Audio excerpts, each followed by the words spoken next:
మన సినిమా చూసినప్పుడు నాకు ఒకటే అనిపించింది.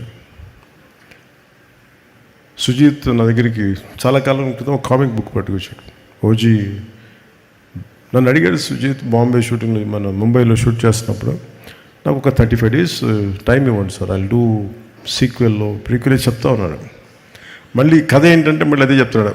అది ఒక సార్ టోక్యోలో సార్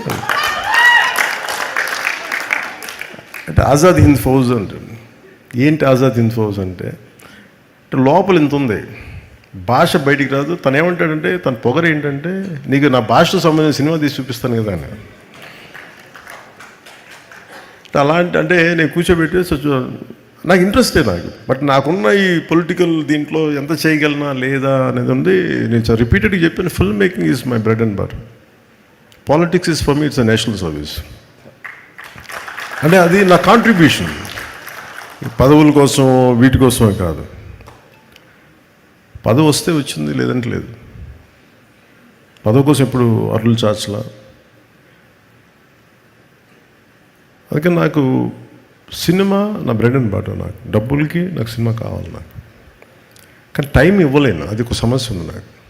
సో నాకు మధ్యలో ఎప్పుడన్నా అందరికీ ఏ ఉద్యోగమైనా కనీసం వారానికి ఒక 4 సెలవు దినాలు ఉంటాయి కదా, అలా 4 సెలవు దినాల్లోనూ లేదంటే పని లేని సమయంలో చేద్దాం, మార్నింగ్ మెయిన్ వర్క్ ఆకపోయింది, అలా అన్నీ మాట్లాడుకుంటూ అలా ప్లాన్ చేసుకుంటే చూద్దాం సుజీత్ అన్న. సో నాకేమనిపించిందంటే మొన్న సినిమా చూసినప్పుడు నేను ఎప్పుడు అంత ఎంతూసియాస్టిక్గా మాట్లాడను, మాట ఇవ్వను. దీని ఈ ఓజీ యూనివర్స్ ఈ పదాలు ఇవన్నీ నేను చిన్నప్పుడు మన ఈ DC కామిక్స్ చదివేటప్పుడు చదివాను. నెల్లూరు మన చెన్నై సవేరా థియేటర్లో కూర్చున్నప్పుడు, maybe you must be knowing about it Shreyas.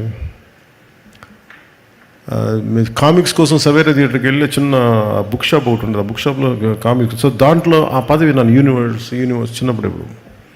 So అలాంటిది మనకి ఒక క్యారెక్టర్ తాలూకు యూనివర్స్ని క్రియేట్ చేసి, ఒక స్టోరీ దానికి ఒక క్యారెక్టర్స్ తాలూకు యూనివర్స్ని క్రియేట్ చేసి అది నాకు గుర్తొచ్చింది. మనం సుజీత్ కామిక్ బుక్ స్టార్ట్ చేసి దాంతో క్యారెక్టర్స్ని పెట్టి ఓజీ మన పుట్టకముందు ఇలా ఉంటుంది కదా, ఈ తర్వాత సీక్వెల్ ఇలా ఉంటుంది, ఇలాంటి చాలా చెప్తాను. అంటే జస్ట్ ర్యాండమ్గా చెప్పాడు ideas, but I can understand. So నాకు అవన్నీ మెయిన్గా ఆ రోజు నాకు ఇన్స్పిరేషన్ ఏమనిపించింది అంటే, one is the way he has delivered the film. ఎంత డిఫికల్ట్ సినిమా నాకు తెలిసింది యాజ్ అ టెక్నీషియన్గా.